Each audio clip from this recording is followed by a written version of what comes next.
The city's condo market has been under intense pressure in the last year and a bit, and as we've seen, average prices on condos are down by 27% from February's peak prices. That's last February, pushing the price of studio condos below the $300,000 mark, with plenty of one-bedrooms in or near the downtown core starting to hit that sub-$400,000 mark.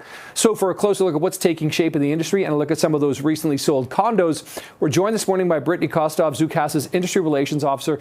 Brittany, good to talk to you about this today. This is pretty remarkable. You know, you think of the Toronto condo market for years, it was like hard to break in. It was like 650,000, even though that was kind of like a starting thing. Now these prices are coming down. Is this like across the city or just in a pocket of one or two neighborhoods? No, this is absolutely across the board, Nick. So thanks so much for having me. As we know, the GTA average home price has fallen below $1 million for the first time since 2021 to $973,000. Condos are at $604,000. So this condo slowdown is actually not even just across the GTA, it is national. So Vancouver apartments are down 34%, Calgary, Edmonton are also down respectively 26 to 38% in January 2026.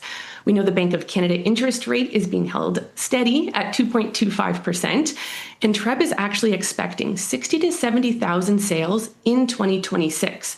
Now, nearly half of those are being projected to be potential first-time home buyers. So this is really solidifying that need for those entry-level condo apartments. So we really believe that now is that time to look for those unicorn deals, those condos that you can focus on to negotiate a better price and terms. Brittany, though, here's the question, I think, and I realize you don't have a crystal ball in front of you, but some people are kind of curious, well, is this the bottom, or could the prices come down even further? Could I stretch my buck even further? Do you have a sense of, could this be the bottom, or could there be more to go? I think, honestly, Nick, I think there could be more to go. I don't know that this is necessarily the bottom.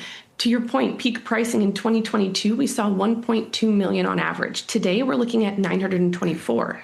So with condos back to 2019 prices, we also know that this buyer with the longer term perspective, if they have this in mind that there is going to be potentially another 5 years where they'll be able to hold this property, I think that with transactions picking up this year, I think that there's still room to see this slow downward trend on pricing continue, because we haven't seen it go sideways for any amount of time yet. So I do believe that there still is potentially more to go. I don't know that we've hit the bottom. What's also interesting, Brittany, I think about this is, you know, for years and years, it was like Toronto was, you know, condo and crane city, right? There were cranes all over the place, condos going up left and right. That's definitely slowing down. So the supply of condos coming out of the market is slowing down.